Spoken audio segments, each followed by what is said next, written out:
passed out from emotion. And as I leaned over to kiss my daughter goodnight, she looked up and she said, "Hey Mom, are you coming to lunch on the lawn tomorrow?" "Sorry babe, I can't. I've gotta work." A couple days later, we were sitting at the dinner table and my son looks over and he goes, "Hey Mom, are you gonna make it to the football game next week?" "Sorry, I can't. I've gotta work." At first, it really didn't seem like a big deal.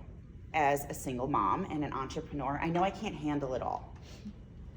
But then I noticed something. Every time my kids asked me to go somewhere or to do something, the answer was always the same.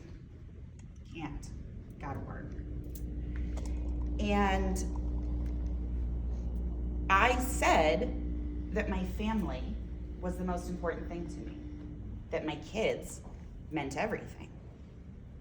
But my time and my attention were telling a different story. And that hit me like a ton of bricks. And here's the thing, it wasn't just my family that was suffering, my business was suffering too. Here I was hustling and grinding, staying up late into the night, sending emails and DMs, creating content, doing all of the things they say to do to grow your business. But I wasn't growing. I wasn't scaling. I was barely even making any money. And I kept thinking, if I just work a little bit harder, it's gonna pay off. But it never did. Because the thing is, I wasn't running a business, I was just running in circles. I was just running myself into the ground. Raise your hand if this sounds familiar. Raise your hand if you're a founder or entrepreneur of your business. Now I want you to keep it up if you're also the marketer. Customer service, the sales team. Essentially, every hat in your business sits on your head.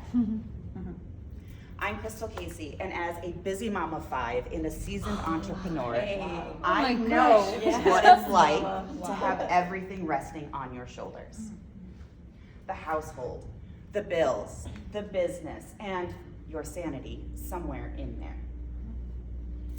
There are so many founders, authors, speakers, coaches who are stuck in this same cycle, running on adrenaline, coffee, and a prayer.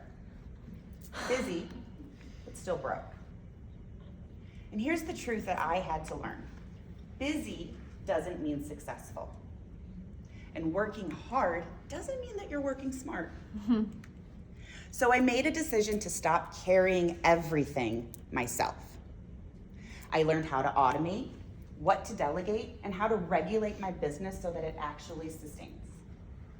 I created systems that worked for my life and my business. I automated the repetitive stuff that was taking away my time and my attention. And the craziest thing happened when I started doing this.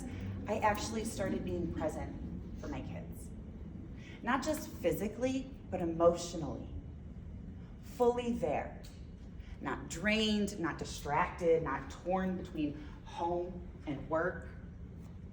Because the truth is, freedom doesn't come from hustling. It comes when you create it, when you design it. If you are an overwhelmed, overworked entrepreneur, if you feel like your business owns you instead of the other way around, I have a solution. And I want to invite you to join me because every single child deserves to hear, "Yeah, babe, I'll be there." Instead of, "Sorry, I gotta work."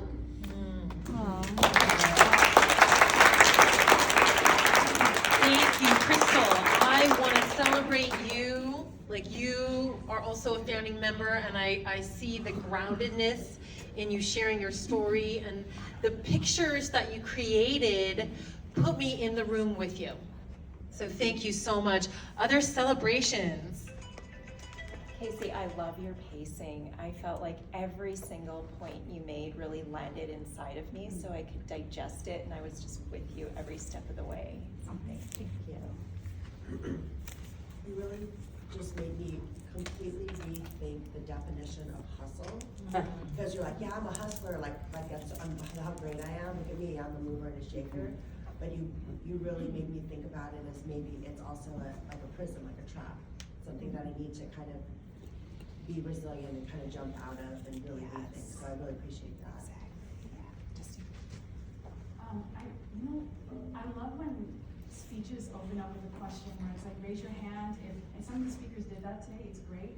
I loved the placement of yours because you took us through your story, you started your story, and then you were like, hold on a second, how many of you actually feel burnt out? And so it's like, almost like a check, like, you're here with me still checking, but also, I just love the fact that those types of questions remind everyone in the room that we're all connected, that no one is alone. And so I appreciated the placement of that engagement of the audience. Thank you. Thank you. If you have more celebrations, you can share them